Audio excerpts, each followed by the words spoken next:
झालेलं नसतं त्याचं. L2 तुम्हाला किती दिलेलं आहे 45 mm. ठीक आहे. मॅक्झिमम परमिसिबल शिअर स्ट्रेस म्हणजे टाऊ दिलेलं आहे. टाऊ परमिसिबल किती दिलं आहे तुम्हाला 420 न्यूटन पर mm². आणि त्याच्यानंतर तुम्हाला काय दिलं आहे मॉड्युलस ऑफ रिजिडिटी जी दिलेलं आहे 80 न्यूटन पर mm². फाईट काय करायचं आपल्याला, हे गिवन आहे सगळं. फाईट काय करायचं आपल्याला,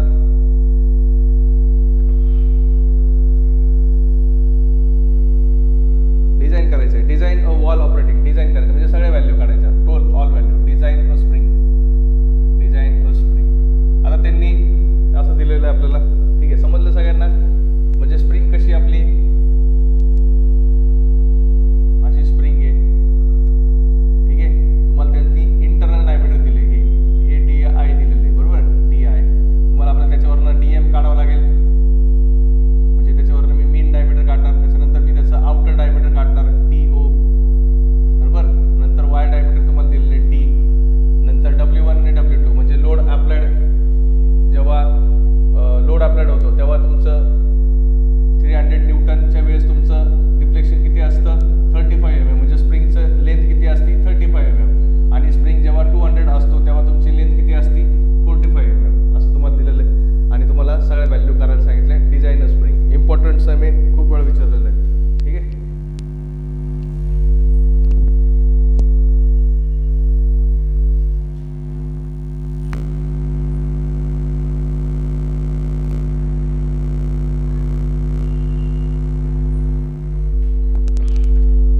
सगळ्यात पहिल्यांदा मी काय काढणार, इंटरनल डायमीटर DM काढणार. DM इज इक्वल टू किंवा DI आपल्याला दिलेलं आहे त्यांनी. आणि D दिले का आपल्याला, D वायर डायमीटर दिले का नाही, वायर डायमीटर दिलेलं नाही. मी Dचं रिलेशन काढणार कारण आपल्याला सगळ्या याच्यामध्ये फॉर्म्युल्यामध्ये काय लागतो D म्हणजे main wire diameter, main coil diameter. D म्हणजे काय असतं तुमचं मेन कॉईल डायमीटर आपल्याला लागतं, त्याचं आपण काढून घेऊया. D is equal to formula काय असतो internal diameter plus D. D is equal to internal diameter किती दिले त्यांनी तुम्हाला 25 प्लस वायर डायमीटर किती, आपलं वायर डायमीटर आपल्याला दिलेलं नाही. हे रिलेशन बनवलं मी, याचा मला यूज करायचं आहे आणि मला पुढचे सम सोडवायचे. त्याच्यानंतर मी काय करणार, टॉर्क त्यांनी दिलेलं आहे आपल्याला. टॉर्क वापरायचं आपल्याला. टॉर्कचा यूज करून आपल्याला D काढावं लागणार कारण आपल्याला D काढण्यासाठी आपण मागच्या सममध्ये काय वापरलेलं, टाऊ वापरलेलं. पण त्यासाठी C लागतो. C दिला की त्यांनी नाही दिलेला, C दिलेलं नाही आहे. आणि डायमीटर पण दिलेलं नाही, म्हणजे आपण Cचा वापर करू शकत नाही. त्याच्यानंतर दुसरा फॉर्म्युला कोणता आपल्या डिफ्लेक्शनच्या फॉर्म्युल्यामध्ये पण D आहे, त्याचा पण आपण वापर करू शकत नाही. म्हणजे आपल्याला आता ऑप्शन उरलं फक्त हे दोन, याच्यावरनं आपण D काढणार. एक D काढायला तुम्हाला 2-3च ऑप्शन आहेत. एक तर टाऊचा फॉर्म्युला वापरा, नाहीतर Kचा फॉर्म्युला वापरा, नाहीतर डेल्टाचा फॉर्म्युला वापरा. हे तिन्ही नाही वापरू शकत म्हणून आता शेवटचं कोणतं ऑप्शन आहे आपल्याकडे टॉर्कचा फॉर्म्युला यूज करतो. टॉर्क इज इक्वल टू काय असतं, इथे तुमचा लोड अप्लाइड होतो. समजा तुमचं इथं तुमची स्प्रिंग अशी आहे तर टॉर्क अप्लाइड होतो असा, म्हणजे इकडच्या एंडची स्प्रिंग तुमची कशी होती अशी वाकली. इथं तुमचं काय असतं लोड W. स्प्रिंग तुमचं इथं तुमचं डिस्टन्स काय असतं इथून इथपर्यंत D/2 असतं. D/2 हे टोटल D आहे ना, त्याच्या अर्ध असतं. DM म्हणा किंवा D म्हणा बरोबर ना. इथं मी DM म्हटलंय, D म्हणा किंवा DM म्हणा एकच झालं ते. D/2 आणि आपला ओरिजिनल एक फॉर्म्युला होता टॉर्शन फॉर्म्युला, त्याच्यावरनं D म्हणजे असे टॉर्शनचे दोन फॉर्म्युले, दोन्ही फॉर्म्युले लिहितो. टॉर्क इज इक्वल टू काय असतं W इंटू D/2. W आपल्याला दिलं आहे की त्यांनी नाही दिलेलं, W आपल्याला दिलेलं नाही. W कोणता घेणार आपण, मॅक्झिमम घेणार. Maximum W1 into D/2. कारण आपल्याला डिझाईन करताना आपण कशाच्या याच्यावरनं करणार आहे, मॅक्झिमम लोडच्या याच्यावरनं करणार बरोबर का नाही. त्याच्या मॅक्झिमम लोड जर त्यांनी सस्टेन केला तर ते मिनिमम लोड पण काय करू शकतो, सस्टेन करू शकतो. म्हणून टॉर्क आपण काढताना कोणता लोड घेणार, maximum load. W1 into D/2. W1 किती दिलेलं आपल्याला 300. D आपल्याला दिलेलं नाही, Dच्या ऐवजी काय लिहिणार मी 25 प्लस स्मॉल D/2. हा झाला तुमचा एक रिलेशन. त्याच्यानंतर दुसरा फॉर्म्युला काय टॉर्कचा, T is equal to π/16 into D³ into tau permissible. मग π/16 into D³ into tau permissible आपल्याला किती दिलेले त्यांनी 420. मग हे दोन्ही टॉर्कचे फॉर्म्युले इक्वेट करणार, इक्वेटिंग बोथ फॉर्म्युले, इक्वेटिंग बोथ टॉर्क. दोन्ही एकच आहे ना म्हणून आपण दोन्ही इक्वेट केले. कसं करणार मग मी 300 into 25 plus D/2 is equal to π/16 into D³ into tau permissible किती आपला 420. हे दोन्ही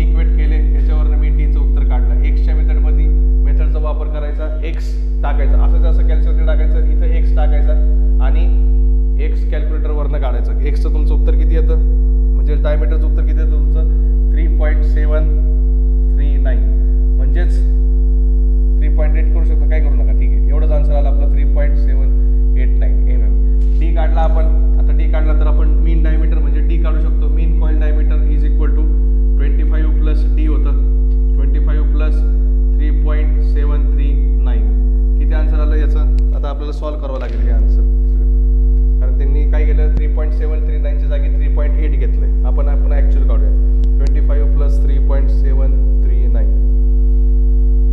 28.739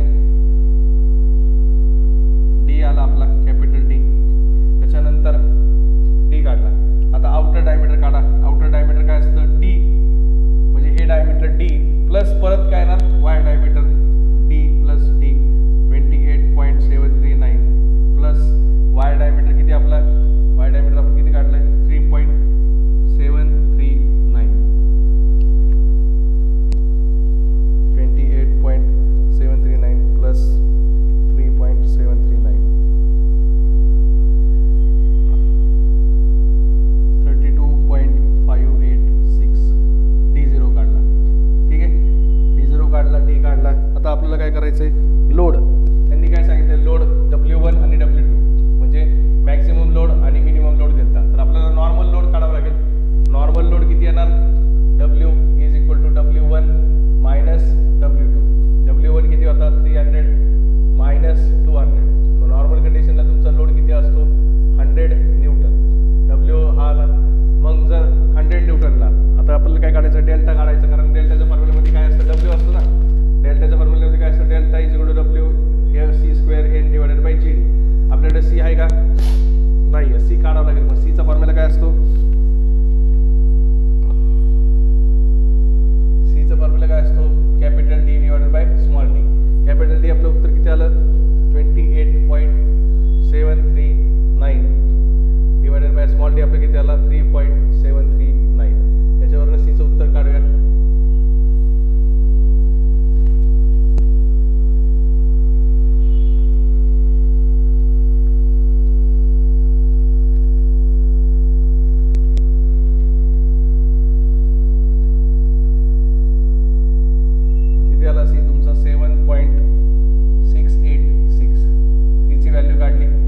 काढला आपण.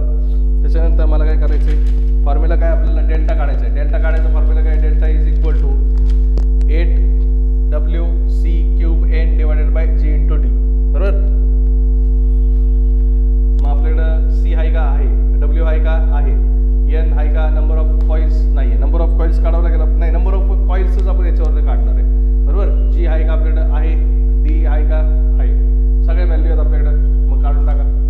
म्हणून डेल्टा इज इक्वल टू, डेल्टाचा फॉर्म्युला वापरला 8WC³ N divided by G into D. डेल्टाचा वापरू नाही शकत. डेल्टाचा आपण मगाशी कुठला वापरलेला, टाऊचा आपण मगाशी डेल्टाचा आणि टाऊचा फॉर्म्युला पुढे नाही, याच्यावरून आपण डी काढला होता. नंतर N काढण्यासाठी आपण हाच फॉर्म्युला वापरलेला, delta is equal to 8WC³ N divided by GD किंवा K वापरलेला. आपण N काढण्यासाठी दोन फॉर्म्युले वापरू शकतो, GD divided by 8C³ N, याच्यामध्ये पण N आहे, किंवा delta is equal to 8WC³ N divided by GD. आपल्याकडं K आहे का, K is equal to W आहे आपल्याकडं. याच्यावरनं पण काढता येईल आपल्याला, काय प्रॉब्लेम नाही, येऊ शकतो याच्यावरनं पण काढता. पण आपण सिम्पल आपण घेऊया, डेल्टावाला घेऊया, कारण डेल्टा आपल्याकडं आहे का, नाही डेल्टा पण काढावं लागेल आपल्याला. K काढलेला आहे का, K पण नाही आहे. ठीक आहे, दोन्हीपैकी कुठला पण घ्या. W आहे आपल्याला, डेल्टा काढूया आपण. डेल्टा कसा येणार, डेल्टा 1 मायनस डेल्टा 2. डेल्टा 1 किती आहे 40, delta 1 sorry L1, delta 1 is equal to L2 minus L1. Maximum किंवा फ्री लेंथ किती तुमची 45 आणि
गोष्टी टाकतो. ज्यांना माहिती नाही त्यांनी बघून घ्या. बघा 10 लिहिलं, अल्फा आणि सॉल किंवा कॅल्सी बटन हे दाबलं, त्याच्यानंतर इकडचं हे दाबलं न्युमेरेटर डिनॉमिनेटर, नंतर तिथं लिहिलं 8 × 100 × 7.686चा क्यूब इंटू आपल्याला काय करायचं, एन म्हणजे एक्स काढायचं आहे, आपल्याला एन काढायचं आहे. त्याच्या जागी मी काय घेणार एक्स, अल्फा आणि हा ब्रॅकेटचं बटन अल्फा आणि एक्स डिवायडेड बाय 80 × 3.739 व्हॅल्यू टाकल्या. आता काय करणार मी, शिफ्ट सॉल्व आणि इज इक्वल टू काय आन्सर आलं, एक delta N is equal to 8.23 W W W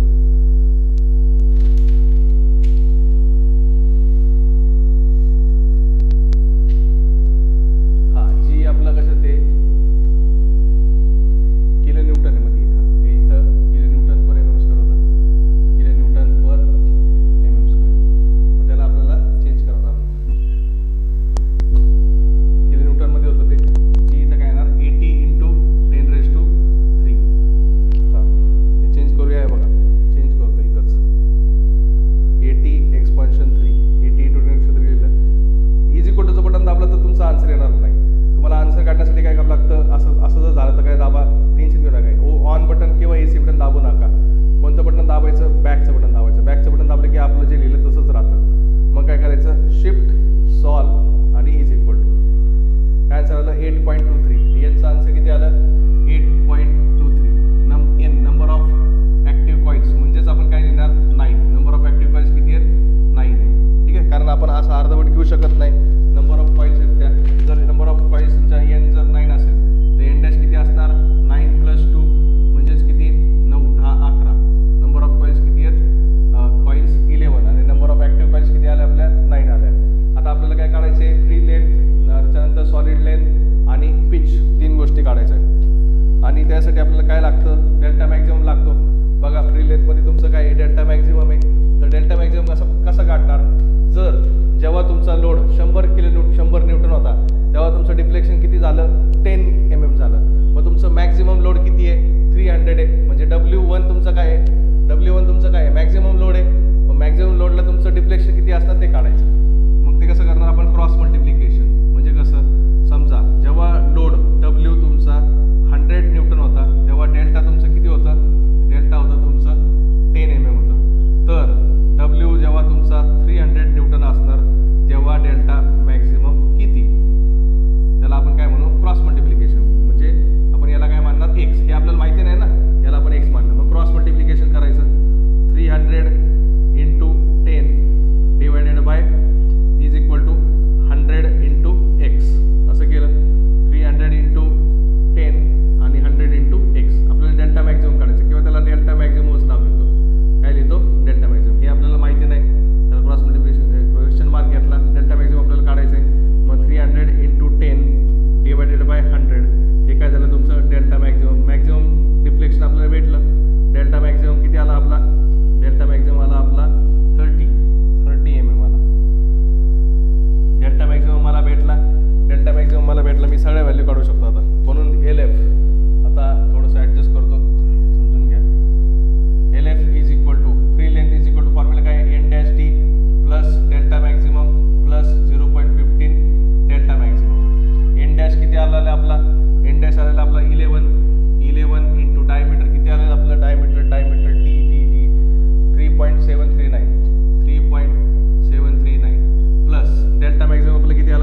equation बनवलं. त्याच्यानंतर आपल्याला काढायचं होतं डी काढण्यासाठी तुमच्याकडे 2-3 ऑप्शन असतात. एक तर तुम्हाला टाव माहिती पाहिजे किंवा डेल्टा माहिती पाहिजे किंवा के माहिती पाहिजे. आपल्याकडे तिन्ही नव्हतं म्हणून आपल्याकडे ऑप्शन एकच उरलेला टॉर्कचा फॉर्म्युला घेतला. Torque is equal to W1 × D/2. टॉर्कचा फॉर्म्युला काय असतो? Force multiplied by perpendicular distance. इथं फोर्स तुमची काय पडते W आणि परपेंडिक्युलर डिस्टन्स तुमचा हाफ घेतो आपण. हाफ किती घेतो? डीच्या अर्ध म्हणून D/2. W × D/2. आता W तुमच्याकडे 2 आहेत. कोणता घ्यायचा? W1 घ्यायचा का W2 घ्यायचा? आपण कधी पण डिझाईन करताना कसं कन्सिडर करतो? मॅक्झिमम लोडसाठी. म्हणून मॅक्झिमम लोड घेतला. W1 × D/2 व्हॅल्यू टाकल्या, इक्वेशन बनवलं. नंतर दुसरा फॉर्म्युला आपण टॉर्शन इक्वेशनवरनं घेतला. π/16 × d³ × टाव परमिसिबल. हे दोन्ही इक्वेशन आपण इक्वेट केले. याच्यावरनं मी डी काढला एक्सच्या मेथडनी. π/16 × d³ एक्सच्या मेथडनी मी डी काढला. त्याच्यानंतर मला डी भेटल्यानंतर मी मीन डायमीटर काढला. Mean diameter is equal to 25 + d. Mean diameter भेटल्यानंतर मी आउटर डायमीटर काढला. Outer diameter is equal to काय असतं? d + y diameter. लक्षात ठेवा तुमचं मीन डायमीटर DI + d असतं आणि outer diameter mean diameter plus Y diameter d + d असतं. ठीक आहे. आउटर डायमीटर काढलं. त्याच्यानंतर मी load maximum load minus minimum load म्हणजे साधा नॉर्मल लोड काढला. नॉर्मल कंडिशनवरती W भेटलं मला 100 न्यूटन. तसंच मी डिफ्लेक्शन काढलं. मॅक्झिमम डिफ्लेक्शन किती होतं? 45 आणि मिनिमम डिफ्लेक्शन किती होतं? 35.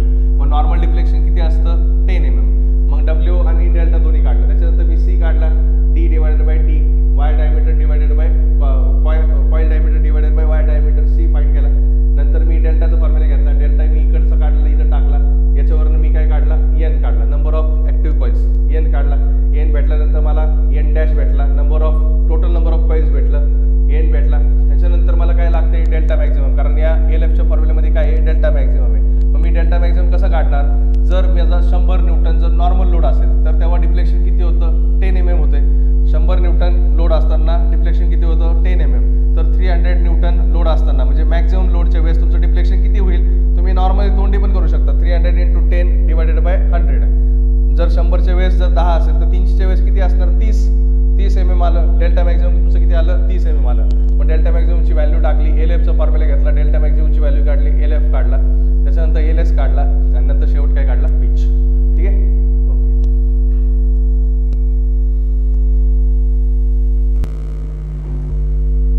सम केलं तसंच आहे, फक्त थोडंसं चेंज आहे. नीट बघा, एक छोटासा चेंज आहे. Valve spring of an IC engine is to be design for the following details.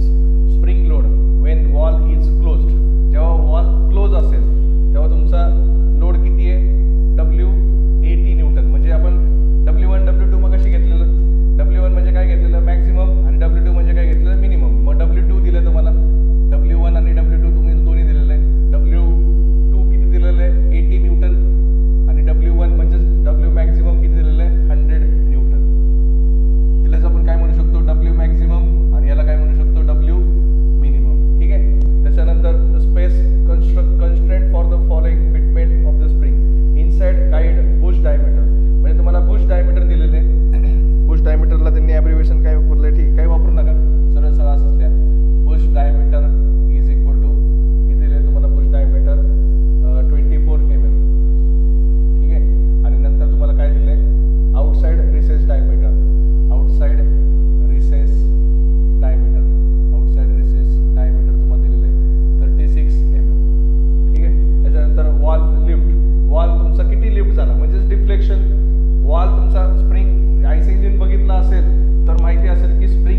8WC divided by D square into KW. C आपल्याकडे नाही आहे म्हणून आपण तो यूज करू शकत नाही. कोणता घेणार आपण 8WT divided by pi into D cube into KW. D वाला घ्यायचं कॅपिटल डी, कारण कॅपिटल डी आपण इथं काढलेलं आहे.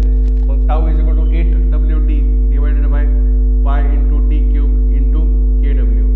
8 tau is equal to 8W किती दिलेलं आपल्याला, W आपल्याला फाइंड, W कोणता घेतो आपण, W मॅक्झिमम किती घेणार 100 इंटू डी आपलं किती आहे D 30 divided by pi into D square, आपल्याला डीच फाइंड करायचं आहे, सॉरी डी क्यूब तेच फाइंड करायचं आहे इंटू KW अजून किती गेला आपण 1, KW गिवन दिलं नव्हतं, आपण किती घेणार 1.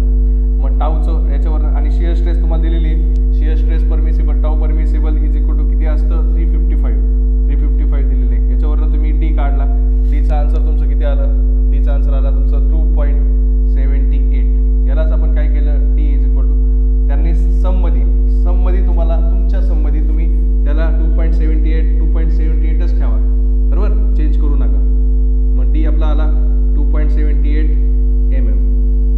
आता डी आपला भेटला, त्याच्यानंतर काय काढणार आपण, डी भेटला त्याच्यानंतर मी सी ची व्हॅल्यू काढणार. सीचं फॉर्म्युला